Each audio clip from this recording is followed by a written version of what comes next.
Bom dia para todos.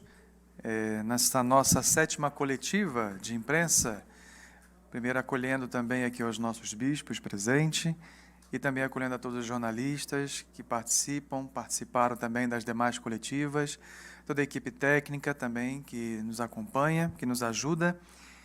Hoje nós temos, de modo especial também, Dom Paulo Jackson Nóbrega de Souza, arcebispo de Olinda e Recife, e segundo vice-presidente da conferência, que falará um pouco sobre os 90 anos do Colégio Pio Brasileiro em Roma. Dom Ângelo Ademir Mesari, bispo auxiliar de São Paulo, que falará sobre os 70 anos da Conferência dos Religiosos do Brasil, a CRB. E Dom José Luiz Magela Delgado, arcebispo de Pouso Alegre, Minas Gerais, que falará sobre o trabalho da Comissão para a Causa dos Santos da CNBB. Então, nossos bispos terão 2 minutos para apresentar o tema, logo em seguida fazemos as nossas perguntas e, no final, teremos o nosso quebra-queixo. Tá bom? Então, Dom Paulo Jackson.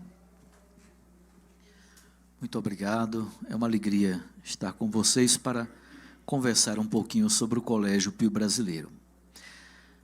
Até 1934, os seminaristas brasileiros que eram mandados para Roma estudavam no Colégio Pio Latino-Americano. Então, estavam juntos brasileiros, seminaristas de países de língua espanhola da América Latina e também, inclusive, filipinos, esses 3 no Colégio Latino-Americano.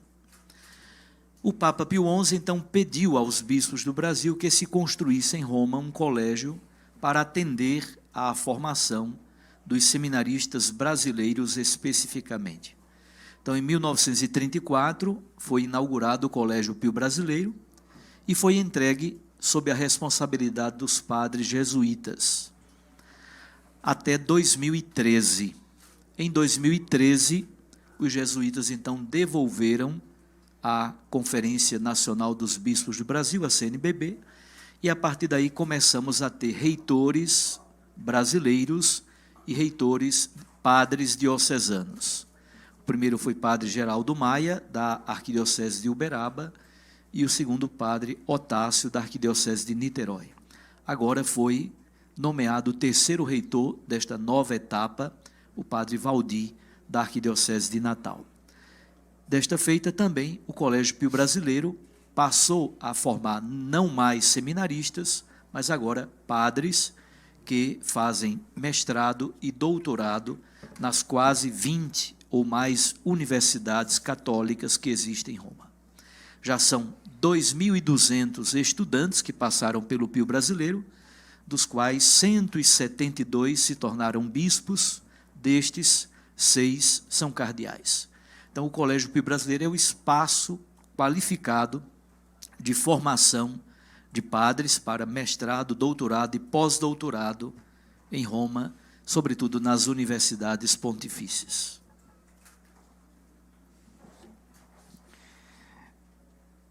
Dom José Luiz Magela. É uma satisfação estar com todos vocês aqui, profissionais da imprensa, para que possamos partilhar um pouco sobre a Comissão Especial para a Causa dos Santos. Falar da Comissão para a Causa dos Santos é falar do coração de Deus. Deus quer que todos nós sejamos santos, porque Ele é santo. Esta nossa comissão, ela nasceu no ano de 2016, num conselho permanente, que considerou que era importante que a nossa conferência pudesse trabalhar junto com o dicastério para a causa dos santos. E do Conselho Permanente de 2016, nós temos a presença do primeiro presidente desta comissão, que foi Dom Geraldo Lírio, em 2017, e aí começou o trabalho desta comissão. Então, na verdade, de 2017 até agora, 2024, a nossa comissão vem dando pequenos passos e pretendemos dar continuidade, talvez com alguns outros novos passos. Ou seja, qual é o objetivo da nossa comissão? Ela tem como objetivo orientar as nossas dioceses ou igrejas particulares nas causas que elas ou já iniciaram ou vão iniciar. Esse é o objetivo. A missão é acompanhar as nossas dioceses nesse trabalho. para abrir-se a causa de um santo, é necessário que se encontre um autor. Então, nós precisamos do autor, vai ser o bispo que vai poder, ele que deverá abrir essa causa, não é? E, em seguida, nós vamos ter um postulador. Então, a nossa comissão quer acompanhar as dioceses juntamente com o postulador, aquele que vai levar a causa para o dicastério em Roma. A causa dos santos, ela quer olhar o quê? As virtudes de fé de um cristão. É isso. Como que um cristão viveu o seu batismo e as suas virtudes, então nós queremos colocá-la para que possa, no futuro, bem próximo, não? Esse cristão ser para nós um exemplo de santidade, alguém que viveu a sua intimidade com Deus. Dom Ângelo Ademir. Bom dia, agradecemos pelo vosso trabalho, também por esses dias aqui na Assembleia.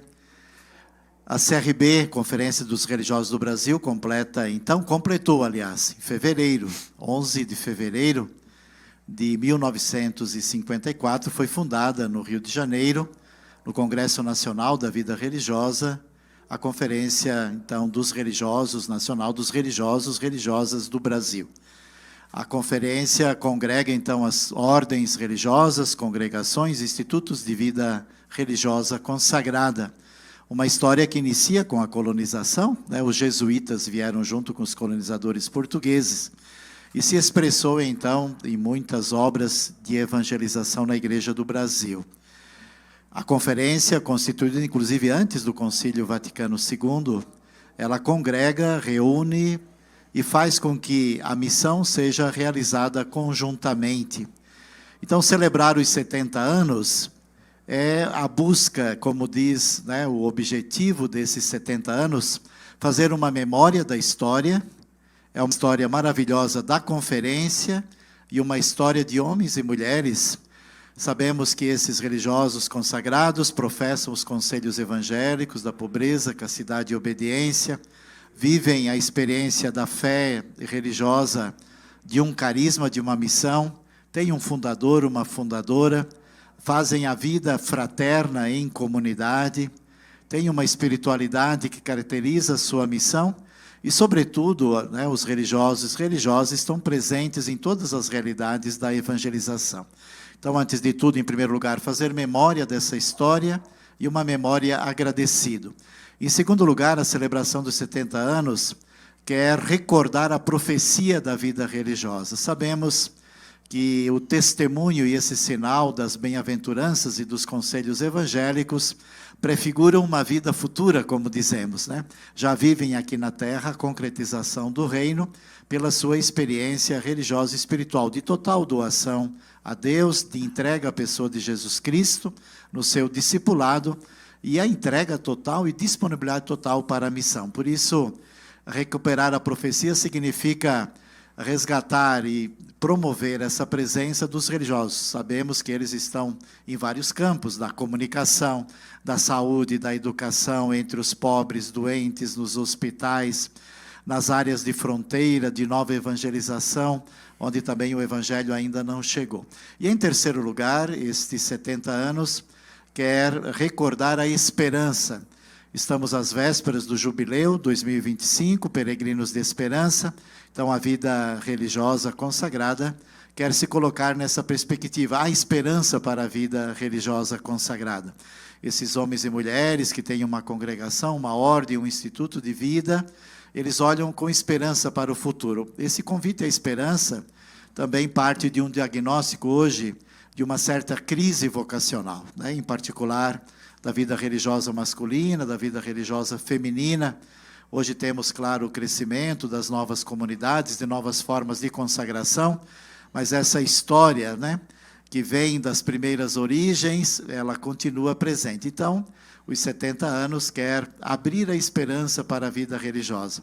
Novos campos, novas missões, novas presenças e, sobretudo, tocar o coração das novas gerações para que possam também se consagrar a Deus. Hoje, na cultura atual, não é fácil, né, deixar tudo por causa de Jesus Cristo.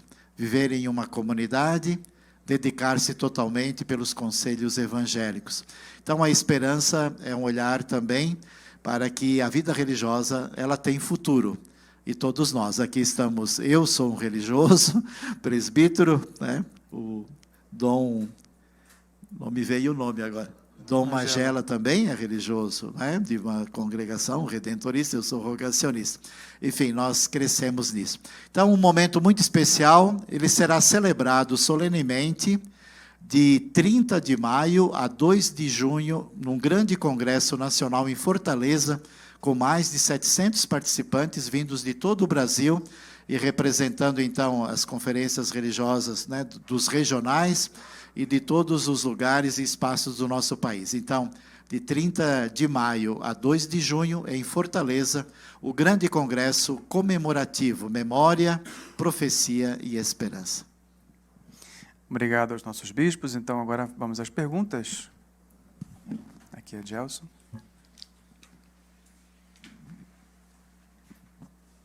Olá, bom dia a todos os bispos. Sou Beatriz Neri, do Portal A12. Minha pergunta é para Dom Magela.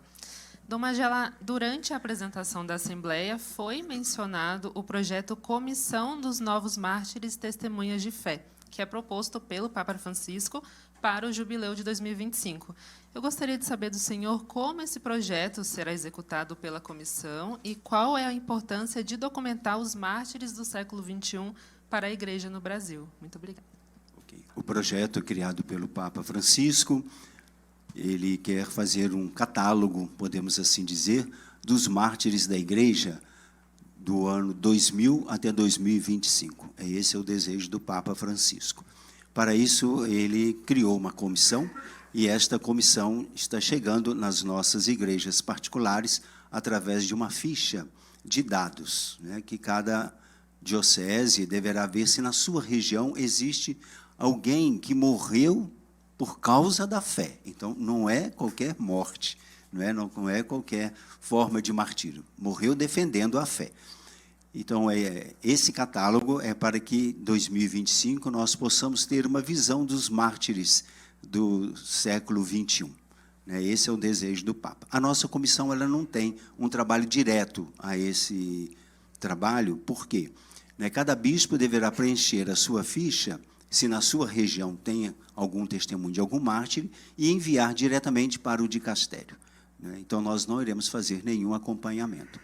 Olhando para o nosso Brasil, nós temos muitas regiões do nosso Brasil que temos muitos irmãos e irmãs que derramaram seu sangue pela causa de Jesus Cristo. E é importante que esse projeto não está contemplando apenas os católicos. Qualquer pessoa, pode ser de uma outra confissão religiosa, que derramou seu sangue por causa da fé, também deverá ser contemplado.